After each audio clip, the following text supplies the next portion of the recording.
Hammalarga assalomu alaykum jigarlarim. Sizlar bilan yana F-Man-HD va bugun juda ham ko'pchilikda bo'layotgan muammo jarima zarbasidan qanaqa qilib oson gol urishni o'rganamiz. Undan oldin bu videoga like bosinglar va keyingi video nima haqida bo'lishi uchun kommentariyaga yozib ketinglar bolalar. Podpiskam esdan chiqmasin va menga obuna bo'lib qo'ysanglar. 3000 taga juda ham ozgina qoldik. Xo'sh bolalar, birinchi o'rinda nima qilamiz? Birinchi o'rinda sizlarga juda ham yaxshi tepadigan, statistikasi yaxshi bo'lgan o'yinchi kerak bo'ladi. O'shani qo'yasizlar va darvozani o'rtasiga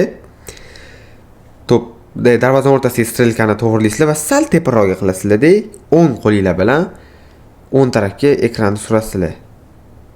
Va mana, где-то 75 va 80% nima deyaptilar? Где-то 75 va 80% udarni yo'llaysizlar va hozir ko'rib turibsizlar, shtanga bo'ldi. Почти gol degani bu. Tepaga tepib vormaydi. Mana yana boshidan qilib ko'ramiz. Ozgina tepa qilib o'ng qilamiz. Mana 75-80%. Va gol bolalar. Ko'rib turibsizlar. Yaqindan gol urishni o'rganib oldinglar va bolalar mana hozir uzoqga ko'p to'ni qo'yib oldim va hozir men sizlarga qanaqa gol urishni o'rgataman. Ketdi mana. Stenkadagi o'yinchi sal chaproqga ozgina va tepaga ko'tarasizlar-da buni. O'ng ekranni o'ngga surib, chap ekranni pasaytiramiz. Tushunyapsizlarmi? Ana.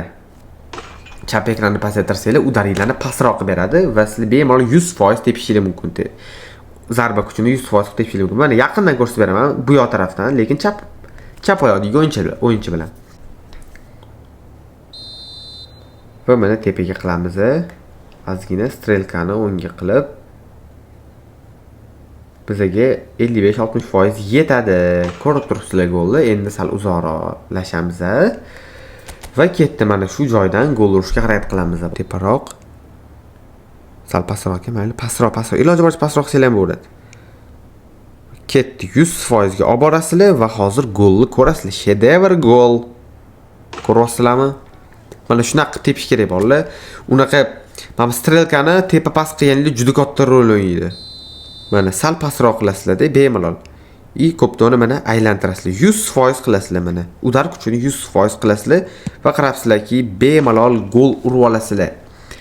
Xo'sh, bolalar, bu video juda ham foydali bo'ldi degan umiddaman. Agar video sizlarga yoqqan bo'lsa, like bosinglar, обязательно podpiska ham bosinglar, kommentariyaga keyingi video nima haqida bo'lishini ham yozib ketinglar. Hammaga xayr.